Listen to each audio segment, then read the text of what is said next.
금요주일입니다. 예수님께서 십자가의 고난을 받으시기 위해서 나귀를 타고 예루살렘으로 입성하신 날입니다.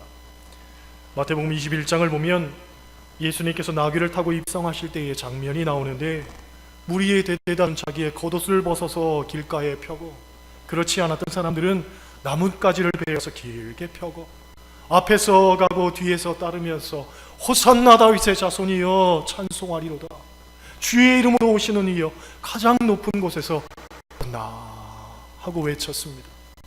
호산나라는 말은 원래 구하옵나니 구원하소서, 구하옵나니 구원하소서라는 뜻입니다.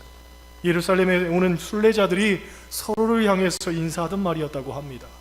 그런데 이 말이 점차 메시아의 도래를 기다리는 사람들의 간절한 염원을 담아서 메시아 만세, 메시아 만세, 이런 뜻으로 사용했다고 하죠.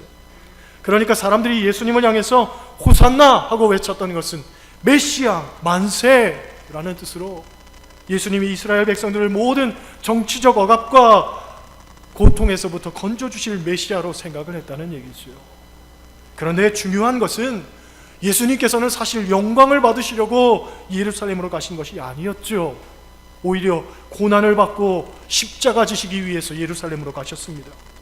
이런 예수님을 제자들이 얼마나 만류했는지 몰라요. 그러나 하나님의 뜻에 순종하는 마음으로 예수님은 죽음을 받아들이신 겁니다. 토마스 아 캠피스는 그리스도를 본받아라는 책에서 이런 말을 합니다.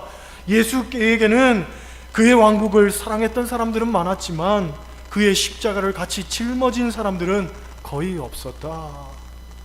어떤 면에서 우리도 영광 가운데 오실 호산나의 주님만 믿는 그런 신앙생활을 하고 있는지도 모르겠습니다. 그러나 신앙생활의 본질은 영광이 아닌 십자가에 있다는 것, 여러분 분명히 기억하시기를 바랍니다. 특별히 오늘부터 시작되는 이 주간을 고난주간이라고 하죠. 이 주간은 가장 엄숙하면서도 또 가장 의미 있는 주간입니다. 왜냐하면 예수님께서 인류를 위해서, 여러분을 위해서, 그리고 여기 서 있는 저를 위해서 고난받고 죽으셨기 때문입니다. 인류 역사상 위대한 성현 군자들은 수없이 많이 있었습니다. 그러나 그 누구도 나를 위해서 죽은 사람은 없었어요. 저도 개인적으로 좋아하고 존경하는 분들이 많이 있습니다.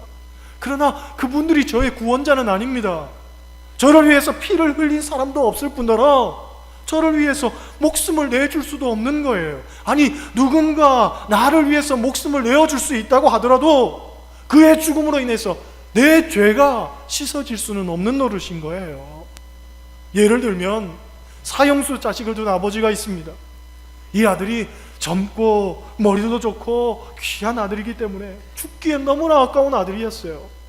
그래서 고민 끝에 아버지가 유서를 남기고 자살을 합니다. 내가 대신 죽으니까 내 아들을 제발 살려주세요 하고 재판장한테 탄원서를 써놓은 거예요. 재판장이 그 탄원서를 보았을 때에 가슴이 뭉클해지는 어떤 부장을 느낄 수는 있지만 사형수 자식을 무죄라고 석방할 수는 없는 노릇이잖아요. 그치요? 죽음은 죽음이지만 마찬가지로 죄는 죄인 겁니다. 다른 사람이 우리를 위해서 죽을 수도 없지만 설사 죽는다 하더라도 우리의 죄가 탕감될 수는 없는 거예요. 왜냐하면 우리를 위해 죽는 그 사람이 가지고 있는 죄의 문제는 또 어떻게 한단 말입니까? 그렇기 때문에 죄가 없으신 주님께서 죽으신 거예요. 바로 저와 여러분을 위해서 죽으셨고 그 죽으심으로 말미암아 우리의 모든 죄가 용서받았습니다.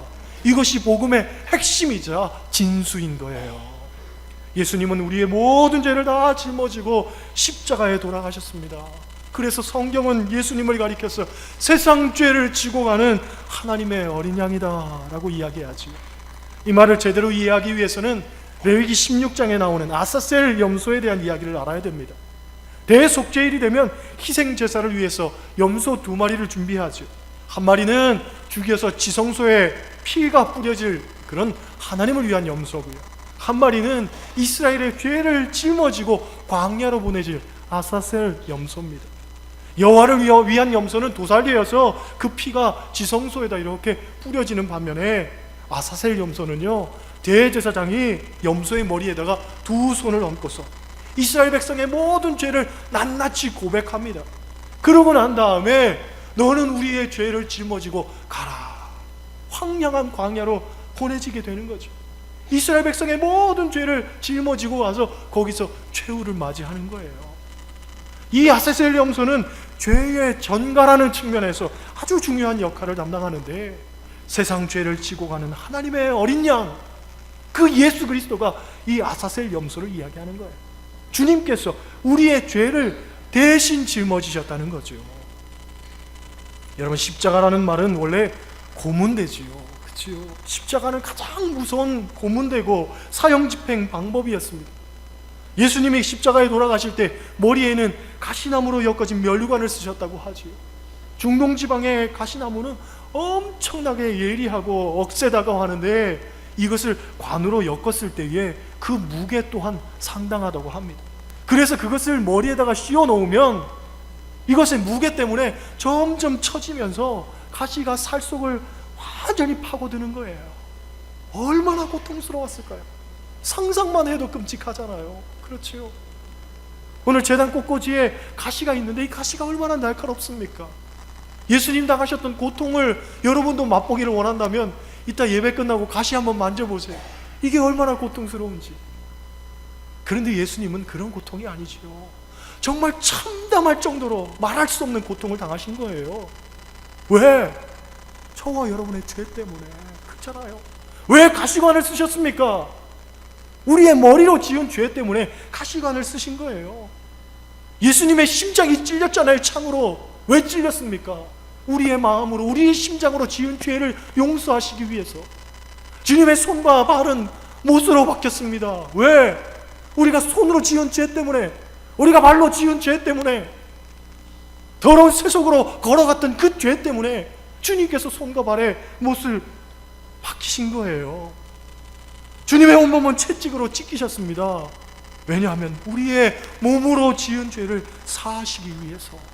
할렐루야. 여러분, 우리는 이 사실을 분명히 기억하고 살아야 됩니다. 왜냐하면 이것은 예수님의 부탁이자 명령이기 때문에 그렇습니다.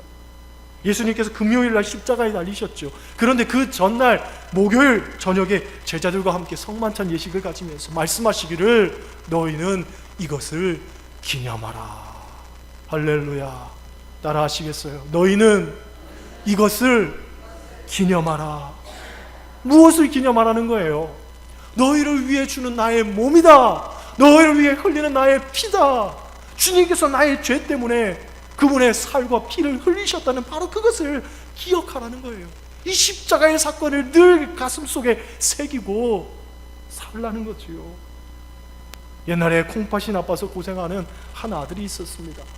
병원 갔더니 의사 선생님 하시는 얘기가 이식을 해야만 살 수 있다는 거죠. 그런 아들을 위해서 어머니가 자기의 콩팥 하나를 내줍니다. 이식 수술을 했는데 잘 됐어요.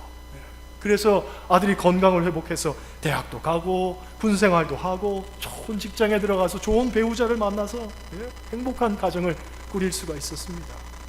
그런데 말이죠, 정작 자기에게 그 콩팥 하나 준 어머니는 수술 뒤에 후유증으로 3년도 제대로 못 살고 돌아가신 거예요.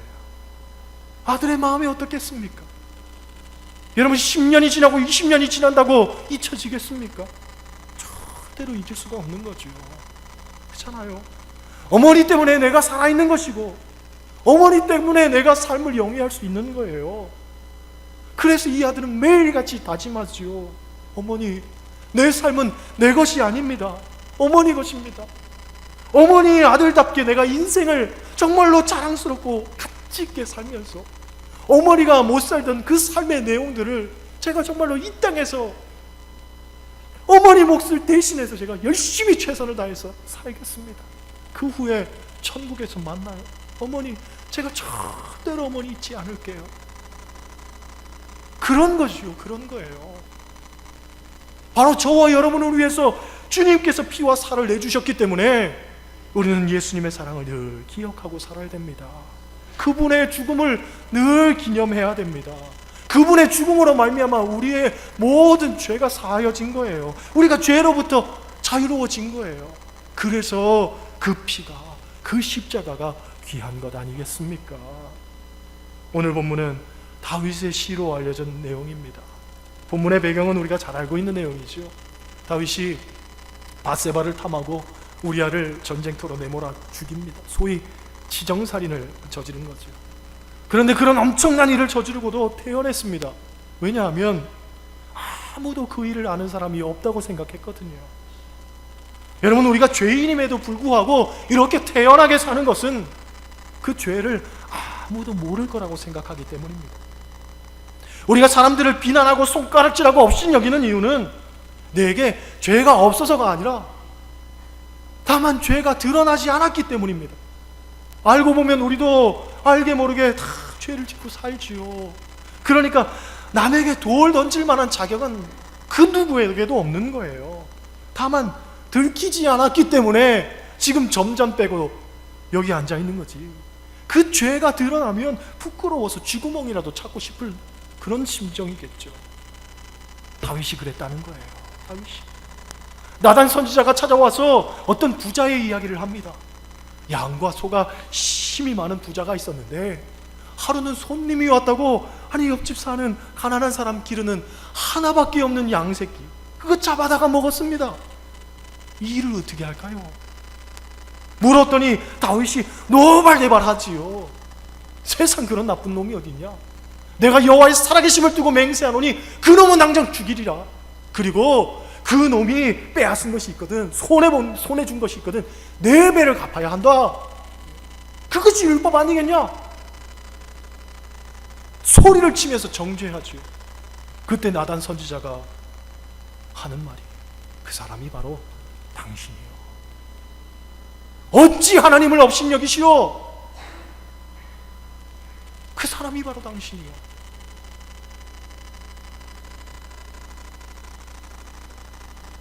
다윗이 처절하게 엎드릴 수밖에 없는 거예요. 내 죄가 들키지 않았을 때에는 세상 그런 놈이 어딨냐? 율법대로 다스려야지, 돌로 쳐 죽여야지, 손가락질하고 정죄하는 것을 당연하게 생각합니다.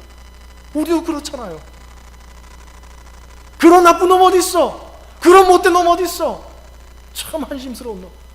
그런데 그게 바로 나란 얘기예요. 하나님의 기준에 보면 의인은 없나니 하나도 없는 거예요. 다 죄인만 있는 거지. 누가 누구에게 돌을 던진단 말입니까? 누가 누구를 정죄한단 말입니까? 그렇잖아요. 이 일 후에 다윗이 하나님으로부터 큰 징계를 받습니다. 밧세바와의 사이에서 얻은 아이가 시름시름 앓다가 죽어버리지요. 다윗의 아들들이 반란을 일으키지요. 백주대낮에 그의 아내들이 상간을 당하는 그런 참상을 겪게 되지요. 그런데 그보다 더 큰 아픔은 하나님과의 관계가 단절되어 버립니다. 하나님이 더 이상 말씀하지를 않으시는 거예요. 하나님의 뜻을 알 방법이 없어요. 기도를 해도 응답이 없어요. 이것이 얼마나 고통스러웠던 일인지 오늘 본문 말씀 보면 다윗이 고백하기를, 내 뼈가 쇠하는 것 같습니다. 내 진액이 빠져서 여름 가뭄에 마름같이 되었습니다. 너무너무 고통스러웠다는 거지요. 여러분, 이것을 경험해 보신 분들은 아시겠지만 기도가 막힌다는 것, 하나님과의 관계가 끊어진다는 것, 이건 정말 너무나 고통스러운 일입니다. 그렇잖아요. 우리가 기도를 왜 합니까? 기도를 하면 기쁨이 생기고, 기도를 하면 평안이 있고, 기도를 하면 확신이 생기고, 기도를 하면 소망이 생기고, 할렐루야. 그래서 기도하는 것 아닙니까? 그런데 기도를 하면 할수록 가슴이 더 답답해지고 암담해지고 어떨 때는 눈물조차 나지를 않습니다. 내 처지가 한심스러워서. 하나님 말씀하지를 않으시는데 얼마나 괴롭습니까? 다윗이 그랬다는 거예요. 너무나 고통스러웠다는 거예요. 그런데 오늘 본문 5절 말씀 보면 이런 말씀이 있지요. 내가 내 허물을 여호와께 자복하리라 하고 주께 내 죄를 아뢰고 내 죄악을 숨기지 아니하였더니 곧 주께서 내 죄악을 사하셨나이다. 할렐루야. 정말 처절하게 하나님 앞에 눈물로 회개하며 기도했을 때 하나님께서 다시 말씀하시는 거예요. 하나님과의 어떤 대화의 통로가 열리는 거예요. 그렇죠? 기도의 응답이 생긴 거예요. 구체적으로 하나님께서 어떤 말씀을 하셨는지는 모르겠습니다만은 우리가 말씀을 통해서 미루어 짐작해 볼 수 있는 것은 하나님께서 다윗의 죄를 더 이상 책망치 아니하시고 오히려 감싸주시고 용서해 주셨다는 거예요. 그래서 다윗은 오늘 본문 1절과 2절을 통해서 3번이나 거듭해서 허물의 사함을 받는 것, 죄가 가려지는 것, 정죄를 당하지 않는 것, 그 사람이 복이 있다. 복이 있다. 허물이란 말은 히브리어로 페사라고 하는데 하나님의 뜻을 거스르는 것, 그런 뜻을 가지고 있고요. 죄라는 말은 히브리어로 하타라고 하는데 표적에서 빗나가다 이런 뜻이 있습니다. 정죄라는 말은 히브리어로 아몬이라고 하는데 구부러지다, 왜곡되다 라는 뜻을 가지고 있어요. 이 3가지는 죄의 모든 종류를 뜻하는 거예요. 모든 죄, 모든 죄를 하나님께서 용서하셨다는 거예요. 그런데 하나님 용서의 방법도 그렇습니다. 이것들이 사하여지고 가려지고 정죄당하지 않는다라고 이야기하잖아요. 있던 것이 깨끗하게 사하여지고 없어지고, 그런데 없어지긴 없어졌는데 부끄러운 흉터가 남았던 것은 그것도 가려주시고, 그치요? 그렇게 가려주셨음에도 불구하고 사람들이 정죄할까봐 하나님 정죄하지 않으시고, 그러니까 이것도 하나님의 용서의 방법을 이야기하는 거예요. 하나님의 용서는 완전하다는 거예요. 완벽하다는 거예요. 철저하다는 거예요. 남김없이 하나라도 다 용서하신다는 거지요. 할렐루야. 이 사람이 복이 있다는 거예요. 복이 있다. 그래서 다윗에게 있어서 가장 귀한 복은 내가 세상의 어떤 영화를 탐닉하는 복도 아니요, 세상적인 어떤 권세와 물질과 권위가 주어지는 것도 아니요, 내가 진정 생각하는 복은 죄가 사하여지는 복, 내 죄가 가려지고 내 죄가 사하여지고 내 죄가 정죄당하지 않는 바로 그것이 진짜 복이 아니겠느냐 하고서 이야기하는 겁니다. 여러분, 우리의 죄가 용서받는다는 것, 사하여진다는 것, 가려진다는 것, 정죄당하지 않는다는 것, 얼마나 큰 축복입니까? 그렇잖아요. 할렐루야. 그렇잖아요. 우리가 운전을 하다가 신호위반을 했는데 경찰관이 삑 하고 호루라기를 부릅니다. 차 세우세요. 선생님, 신호위반 하셨습니다. 그럼 사정하죠. 애걸복걸하면서 싼 걸로 끊어주세요. 싼 걸로.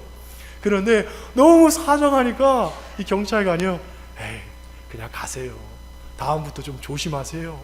그러면 여러분 기분이 어떻습니까? 날아갈 것 같잖아요. 그치요?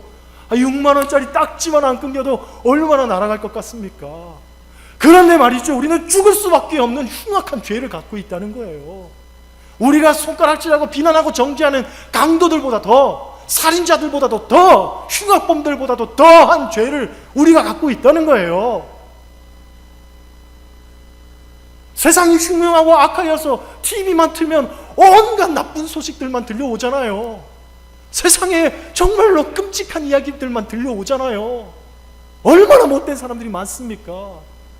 그런데 그 사람들보다 더 흉악한 죄를 우리가 갖고 있다는 거예요. 그게 성경적인 죄인의 개념입니다. 그럼에도 불구하고 그 죄를 하나님께서 용서하여 주셨다는가, 다시는 그 죄에 대해서 묻지 않으신다는가. 그래서 성경을 보면 동이 서에서 먼 것 같이 너희 죄과를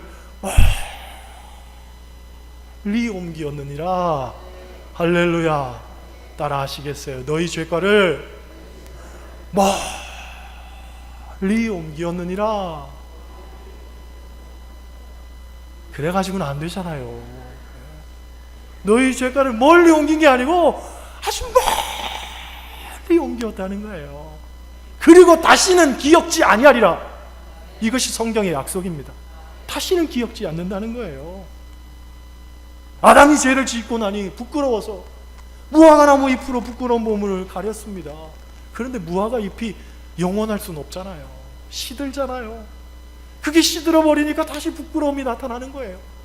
우리가 우리의 힘 가지고, 우리의 노력 가지고, 우리의 생각 가지고 우리의 부끄러움을 아무리 가려보려 해도 시드는 무화과 잎과 같습니다. 또 드러나고 또 드러나고 또 드러나는 거예요. 그래서 하나님께서 가죽옷으로 그 부끄러운 것을 가려주시는 것 아닙니까? 영원히 해지지 않는 것, 영원히 시들지 않는 것, 오직 예수 그리스도라는 그 옷으로 우리를 가려주신 거예요. 할렐루야. 18세기 영국에서 어떤 죄수가 정치범으로 몰려서 판사 앞에 섰습니다. 판사가 사형하고 언도를 내리는데 이 사형 선고를 받는 사람은 두 가지 반응을 보인다고 하죠. 하나는 아니라고 하면서 자기 죄를 부정하는 사람, 또 하나는요 아주 졸도해서 쓰러진다는 거예요. 그런데 이 죄인은요 사형 선고를 언도받았는데도 태연합니다. 태연해요. 예? 오히려 웃음 짓고 있습니다. 알고 보니 다 이유가 있었던 거죠. 그의 손에는요 영국 국왕의 인장이 찍힌 서류를 가지고 있었어요. 그걸 들고 있었어요. 너는 어떤 경우에도 죽지 않는다. 어떤 경우에도 너의 죄를 물을 수 없다. 이런 국왕의 인장을 갖고 있었던 거예요. 면죄부로 갖고 있었던 거죠. 그런 거예요. 마찬가지예요. 우리는 예수 그리스도의 보혈로 찍힌 도장을 쥐고 있는 존재입니다. 너는 용서함을 받았다. 너는 사망 권세로부터 자유함을 받았다. 너는 구원받았다. 너는 천국 백성이다. 너의 죄를 다시는 기억지 않겠다. 할렐루야. 보혈로 인침받은 이 십자가의 역사하심을 여러분 믿고 사시기를 바랍니다. 우리가 가진 복 중에 최고의 복은 죄 사함의 복입니다. 구원의 복입니다. 십자가의 복입니다. 세상 그 무엇에 비견할 수 없는 그런 가장 귀한 복입니다. 이 사실을 늘 기억하고 기념하며 나를 위한 십자가 마음에 새기고 우리에게 주어진 십자가 짊어지고 그렇게 사시기를 주님의 이름으로 간절히 축원합니다. 기도하시겠어요? 하나님, 우리는 죽을 수밖에 없는 죄인들입니다. 죄의 삭은 사망이라고 했습니다. 이 죽음의 문제, 사망의 문제, 우리가 생각할 때마다 전전긍긍할 수밖에 없고 떨릴 수밖에 없고 어떻게 할 방법이 없습니다. 그런데 예수 그리스도께서 십자가의 죽으심으로 말미암아 우리의 모든 죄와 우리의 모든 사망을 주여 없이 하여 주셨습니다. 우리의 죄가를 묻지 않으시고 죄 없다고 말씀하시고 우리의 모든 죄는 사하여 주시고 가려주시고 정죄치 않으셨음을 우리가 고백합니다. 오늘도 그 은혜 입은 자, 그 사랑 입은 자, 그 십자가를 마음에 새기고 십자가 감당하는 삶을 사는 것이 마땅한 줄 믿습니다. 주님이 십자가 지셨듯 우리도 자기에게 주어진 십자가 잘 짊어지고서 제자 같은 제자로서 그리스도인 같은 그리스도인으로서 그렇게 살아갈 수 있도록 인도하여 주옵소서. 예수님 이름으로 간절히 기도드렸습니다.